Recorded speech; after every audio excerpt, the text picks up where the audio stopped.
Sobrang init ngayon. So hot here in Enoshima. We are here. Ayan, Enoshima po. Enoshima is Eno Island. Tama ba? Maybe I'm right. Kasi Shima is island. Dito kami sa beach.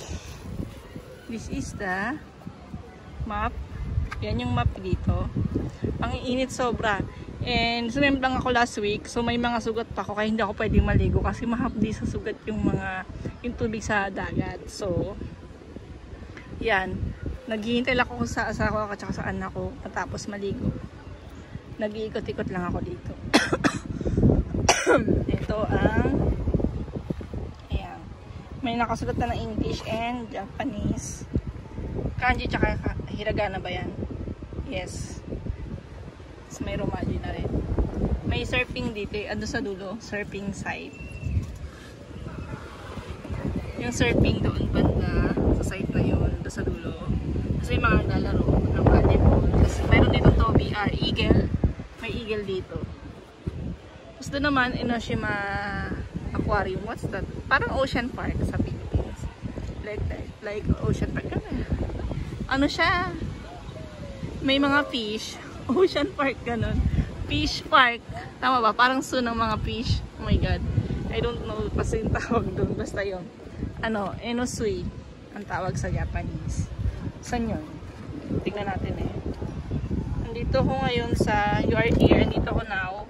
Ayan, nakita niyo diba? You Are Here.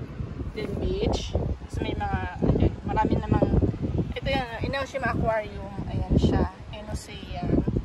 Tapos meron ditong what's that?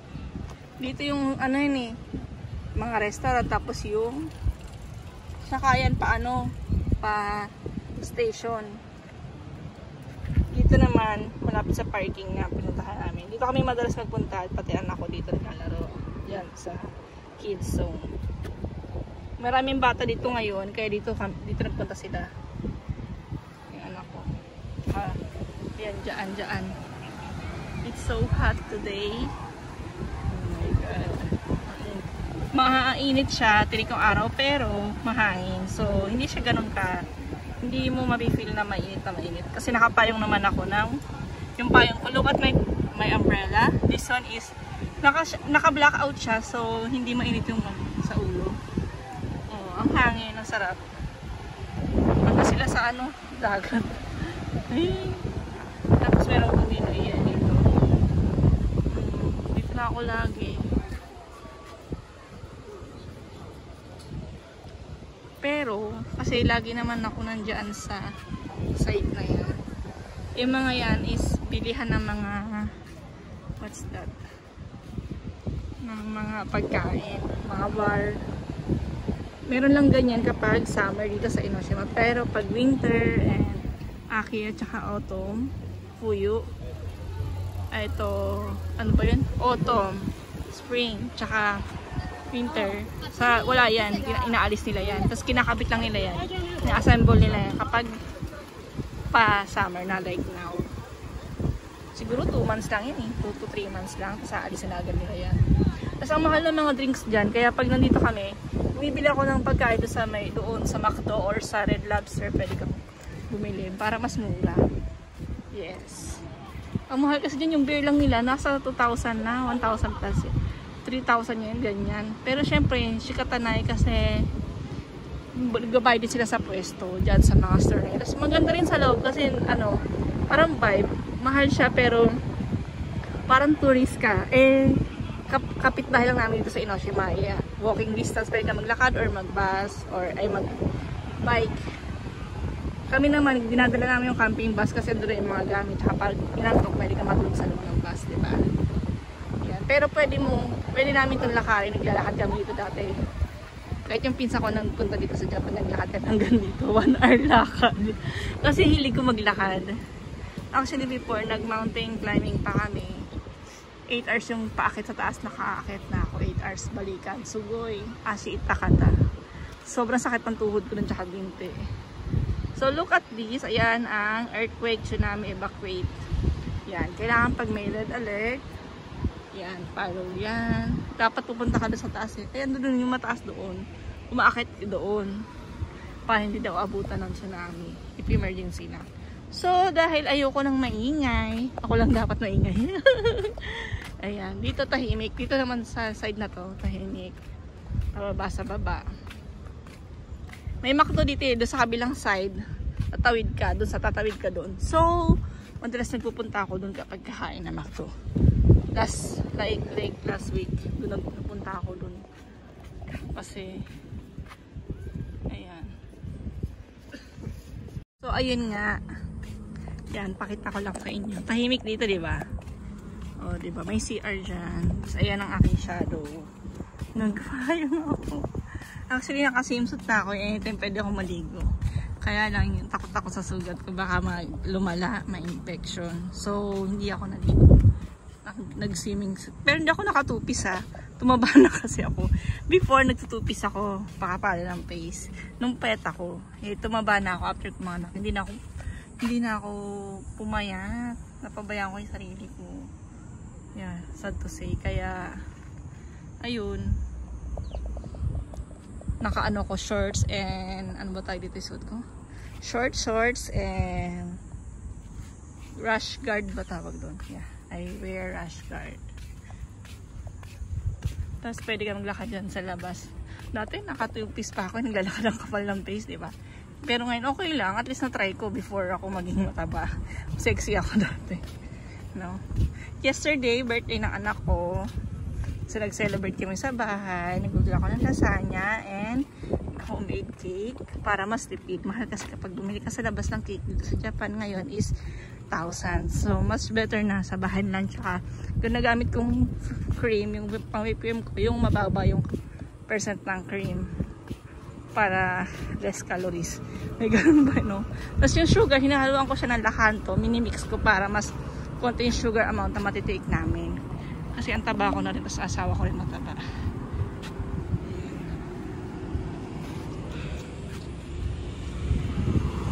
Ang init na.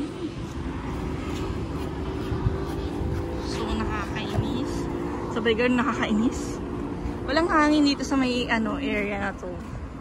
Doon sa may beach side, ang hangin. May Moose Burger tsaka McDo. Ito yung Moose Burger, ayan. Doon sa kabila na may McDo, andun banda. Doon sa side na yun. Doon banda yung McDo. Actually, meron dito Starbucks, nagsara na siya. Pati Steakhouse, nagsara din. Kasi siguro hindi mabenta yung Starbucks. Kaya nagsara sila. Pero yung iba, ayan. Para makita ibang view, not only the beach side, also this side, di ba? Of Enoshima. And alam mo yung ganda ng mga dito. Tama ba? Mga structures. Tama ba? Kaya hindi sila pwedeng maging sobrang taas. Parang may limit siguro yung height nila dito. Kahit sa Kamakura. Parang old style pero sa Kamakura. Kaya lang kasi overrated na yung Kamakura dahil sobrang tao doon. Ang daming tao, siksikan. Diyan, pag lumagpas kayo sa likuran yan, ng mga building na yan, ordinary bahay na. Mga bahay ng mga local. I mean, local is mga neighboring here. Ba't ko alam, syempre gumagala ko dyan sa loob-looban yan. Chine-check ko yung mga bahay-bahay. Ang ganda. Simple lang. Diba? Kasi yan. Ang init. Balik na kaya ako sa kabila. Sobrang init. Balik na ka.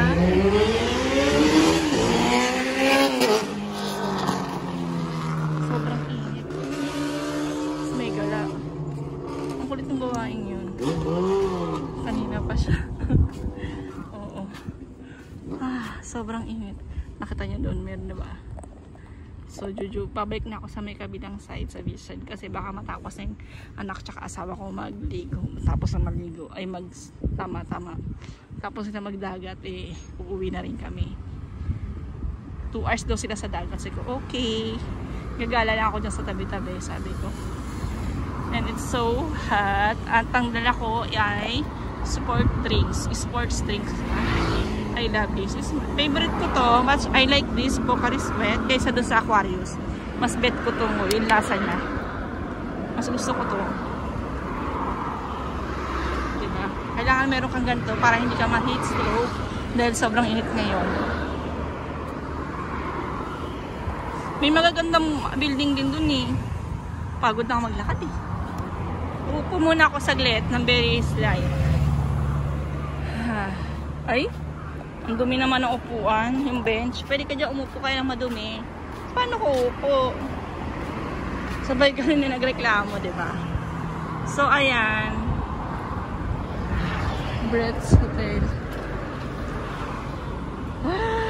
Sobrang init.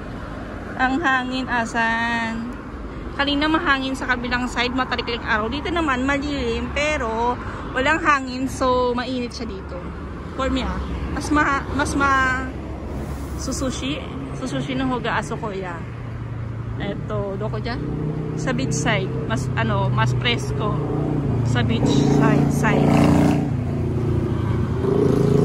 Hello, ayan, bumalik na lang ako dito sa may beach side kasi mas mahangin dito kahit matarik ang araw. Sobrang wala kasing hangin doon sa kabilang side. Napakaingit. Tahimik sana doon eh. Mas bet ko sana doon kasi tahimik. Dahil di naman ako makakaligo, naiingit ako. Kaya lang, ayun. No hangin. So, init talaga. Dito na lang ako. Ayan. Wait natin ang aking anak at asawa. Asan sila? Parang nandito sila sa side natin, sa gitna. Hindi ko makita. Ayan, nakita nyo? Ang daing tao. Yes, this is it. Ano ba yun? May nagbandal pa. O, yan, nakakanji. Goshimaboto. Siguro hindi siya bandal. Parang sinulat nila. Takusan no ni Pagas Kurimas. Parang marami silang skuta dati. Ano ba yun? Hindi ko alam mo. Hindi ko gano'n mabasa. Basta shonan nakalagay. Okay? Tenshita no shonan. Pugeno kaigan. Pugeno makaigan ni taksan no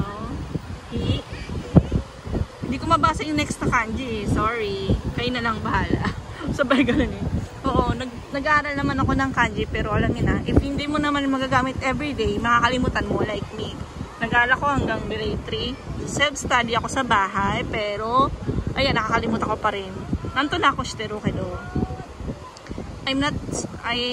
Siguro kung lagi kong gagamitin yun, ma-apply ko siya everyday. Yung kanji pagbabasa or pag gagamit ko siya, hindi ko makakalimutan. Kung nasa bahay ka lang like me, asabay lang ako, then yung negosyo ko online, so Tagalog and English only. So I don't need to speak Japanese or read Japanese kanji. Pero sa labas, sa asawa ko at sa anak ko, kanji, ano ba to? Nihongo kami. Kaya okay lang Nihongo. Shabirimasu. Pero not fluent na Japanese. I mean, hindi ako marunong yung mga pang-business like na Japanese. I can speak Japanese, Nihongo, but yung basic, yung daily basic na Nihongo, like that. Then I can read hiragana, katakana. Then grade 1, grade 2, grade 3. Grade 3, muskashi sugi.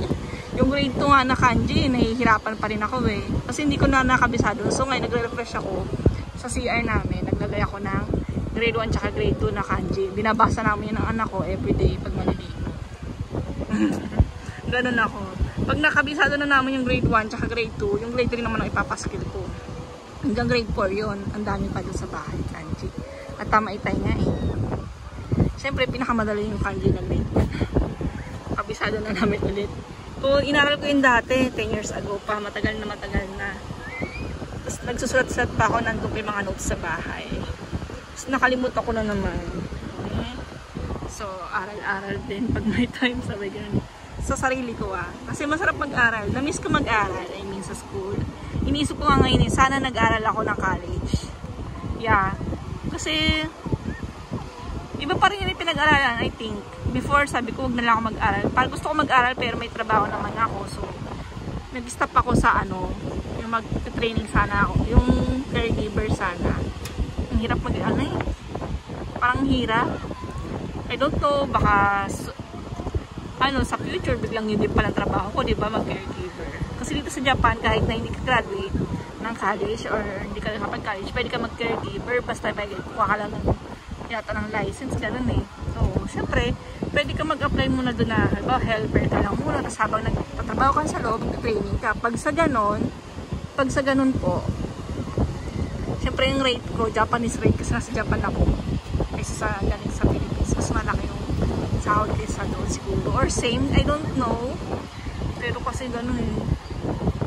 Yung iba kasi, per hours kasi kami dito. Per hour. Yung trabaho ko dati sa hotel. Per hour yung bayad sa akin. Ay, ito. Magkano ba yun? Per hours ko is 400 pesos. Pero trabaho din ako nun sa, sa gabi. Mas malaki sahod ko sa gabi kasi per hours din sa gabi. 2,500 yen to 3,000 yen per hour. Oh, mga nasa, magkano yun? Oo, entertainer kami before. Ayan.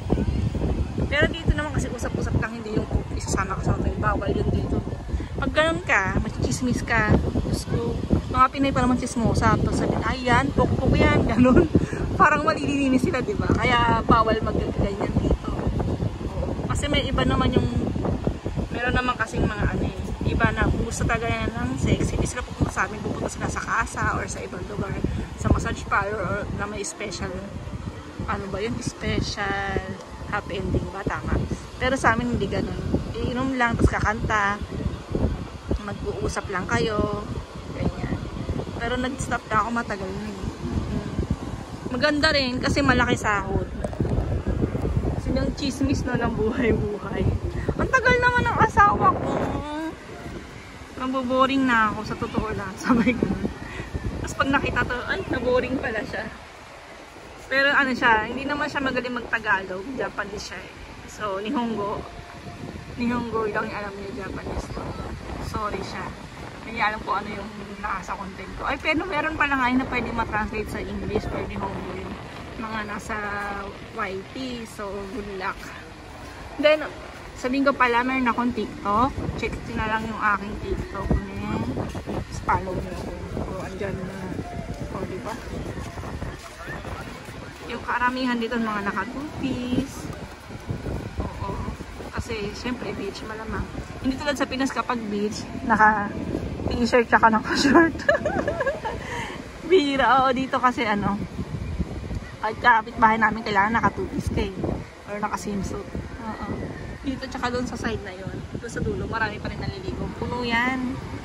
Kaya lang, andito kasi malapit asawa ko, kaya dito, ayan sila. Andun sila sa dulo. Ayun, naliligo. Nakita ko na siya. Nakita ko na sila. Nasa dagat pa rin. Nadamoy. So, dito na lang po ang aking vlog. Opo, papahinga ako. Bibili muna ako ng drinks. Iinom ako. Pero hindi dyan na. Bibili lang ako sa vending machine para mas please, if you like this video, please don't forget to subscribe and like and share na rin po. And pag may gusto kayong other video, check nyo na lang po dyan sa aking ano ba to? Dito sa aking YouTube channel. May mga tinda rin pong alahas. Check it out. PM lang kayo sa akin. Nasa description box po yung aking link. Thank you po for watching. God bless everyone. Have a nice day.